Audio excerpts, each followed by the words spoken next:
Önümüzdeki 12 dakikada tam 100 yıl önce yazılmış bir kitaptaki gizli kahramanlık formülünü çözeceğiz ve bu formülün bugün birini nasıl kahraman, diğerini ise nasıl bir hain yaptığını göreceksiniz.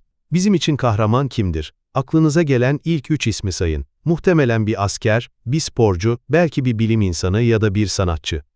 Yüzbaratçı ise Agu. Peki bu listeyi 100 yıl önce yapsaydık kimler olurdu? Bugün masamızda bu sorunun cevabını içinde saklayan bir kitap var.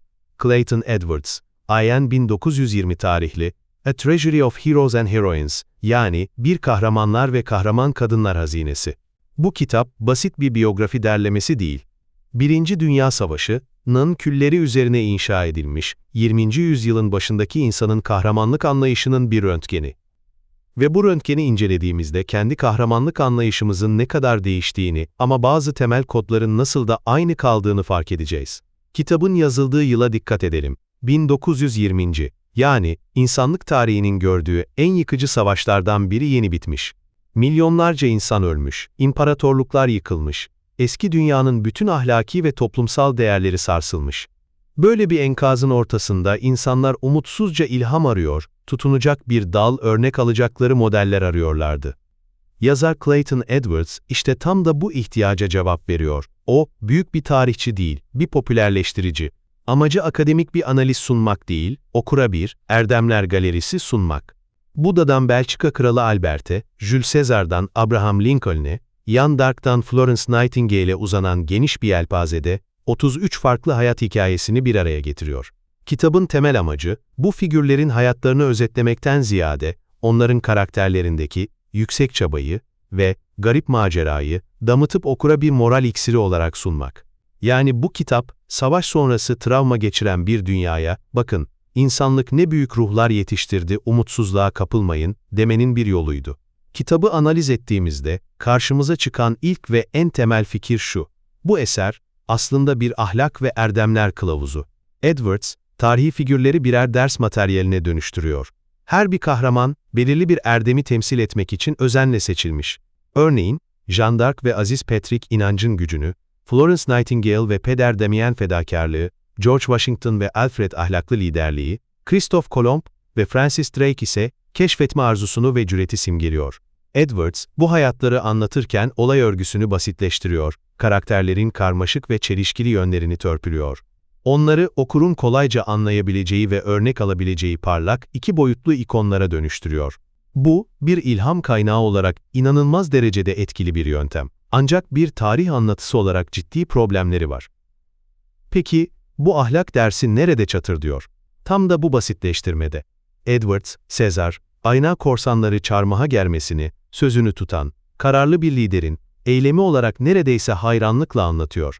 Bugün bizim savaş suçu diyebileceğimiz bir olayı, o dönem güçlü karakter olarak sunuyor. Napolyon'un Avrupa'yı kana bulayan hırsı, büyük bir dehanın doğal bir sonucu olarak resmediliyor.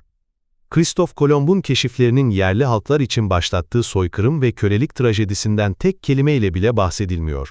Kitap, kahramanlarının karanlık taraflarını sistematik olarak görmezden geliyor. Çünkü amacı karmaşık bir gerçeği anlatmak değil, net, temiz ve ilham verici bir ahlak dersi vermek. Bu yüzden bu, hazine, tarihsel doğruluktan çok, pedagojik bir amaca hizmet ediyor. Kahramanlar, oldukları gibi değil olmaları gerektiği gibi sunuluyor. Kitabın ikinci cüretkar ve ilginç fikri, kahramanlık tanımını lastik gibi esnetmesi. Edwards, ön sözünde açıkça belirtiyor. Bu kitap bir zıtlıklar kitabı. Ve bu zıtlığı yaratmak için, gerçek kahramanların yanına kurgusal kahramanları da ekliyor. Kral Arthur, Robin Hood, Wilhelm Tell ve hatta Don Quixote bu galeride yerini alıyor. Bu çok bilinçli bir tercih. Edwards, Kral Arthur ve Robin Hood gibi yarı efsanevi figürleri, Jules Caesar ve George Washington gibi somut tarihi kişiliklerle aynı kefeye koyuyor. Böylece gerçek ile efsane arasındaki çizgiyi kasten bulanıklaştırıyor. Onun için bir hikayenin tarihsel olarak %100 kanıtlanabilir olması ikinci planda. Asıl önemli olan, o hikayenin taşıdığı kahramanlık ruhu. Kitap bir, tarih dersi değil, bir, hazine olduğunu iddia ediyor. Tıpkı bir mücevher koleksiyoncusunun, taşın jeolojik kökeninden çok parlaklığıyla ilgilenmesi gibi, Edwards da hikayenin ilham verme potansiyeliyle ilgileniyor. Ancak en radikal hamlesi Don Quixote'u listeye dahil etmesi. Edwards, Don Quixote'u bir, istem dışı kahraman olarak tanımlıyor. Yani başarılarıyla değil, o soylu ama trajik çabasıyla, başkalarının gözünde kahramanlaşan biri.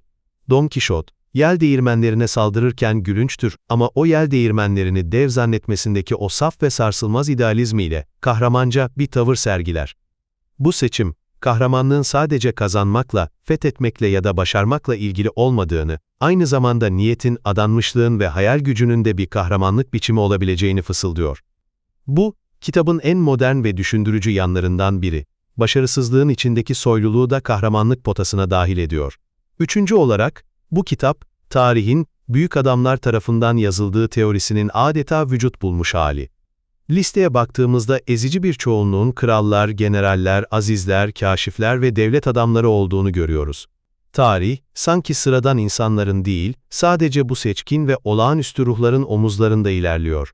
Kitleler, bu kahramanların ya sadık takipçileri ya da kurtarılmayı bekleyen pasif yığınlar olarak resmediliyor. Bu, 1920'lerin tipik tarih anlayışı. Toplumsal hareketlerin, ekonomik güçlerin, kolektif eylemlerin tarih üzerindeki etkisi neredeyse tamamen göz ardı ediliyor. Bu galeride kimler eksik diye sorduğumuzda ise kitabın kör noktaları belirginleşiyor. Örneğin, listede tek bir büyük sanatçı var, Dante. Tek bir bilim insanı, mucit veya filozof yok. Galileo, Newton, Gutenberg, Voltaire gibi dünyayı değiştiren düşünürler bu, hazineye girmeye layık görülmemiş. Edwards, I.N., kahraman, tanımı, eylem ve liderlik odaklı. Düşünce ve icat odaklı değil. Bir diğer bariz kör nokta ise cinsiyet dengesizliği. 33 kahramandan sadece birkaçı kadın. Jeanne d'Arc, Kraliçe Elizabeth, Molly Pitcher, Grace Darling, Florence Nightingale ve Catherine Breshkovsky gibi isimler. Ve bu kadınlar bile genellikle belirli kalıplara oturtuluyor. Florence Nightingale, bir hemşire, yani şefkat rolünde. Grace Darling bir kurtarıcı, yine bir şefkat eylemiyle öne çıkıyor. Molly Pitcher, savaşta kocasının yerini alıyor. Yani bir erkeğin boşluğunu dolduruyor. Kraliçe Elizabeth ve Jeanne d'Arc gibi erkek, rollerini, hükümdarlık, komutanlık, üstlenenler ise kuralın istisnaları olarak parlıyor. Bu seçimler, kitabın yazıldığı dönemin toplumsal cinsiyet rollerine dair beklentilerini ve sınırlarını çok net bir şekilde ortaya koyuyor. Kadınlar, ancak belirli, kabul edilebilir, alanlarda veya erkeklerin dünyasına olağanüstü bir şekilde adım attıklarında kahraman olabiliyorlar. Peki, 100 yıllık bu tozlu kahramanlar galerisi bugün bize ne söylüyor? Bu kitap neden ölmeyi reddediyor? Birincisi, bizim de bugün kahramanlara fena halde aç olmamız. Ama bizim kahramanlarımız değişti. Bizim listemizde artık Silikon Vadisi milyarderleri, iklim aktivistleri, sosyal medya fenomenleri veya Marvel filmlerindeki süper kahramanlar var.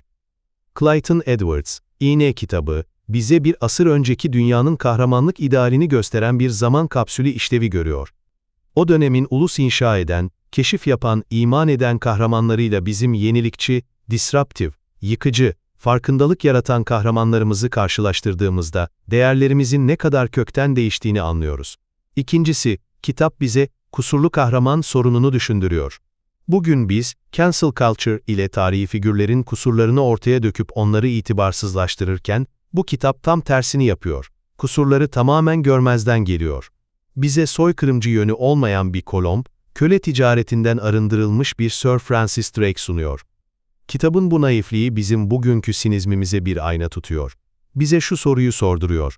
İlham almak için kahramanlarımızın kusursuz mu olması gerekir? Temizlenmiş, steril kahramanlar mı daha iyidir, yoksa hiç kahraman olmaması mı?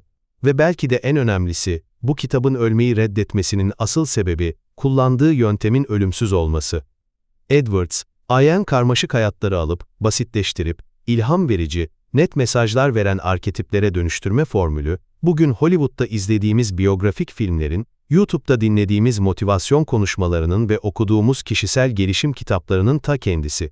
Bu formül işe yarıyor, çünkü insanın net ahlaki anlatılara, kolayca sindirilebilen ilham hikayelerine olan temel ihtiyacına dokunuyor.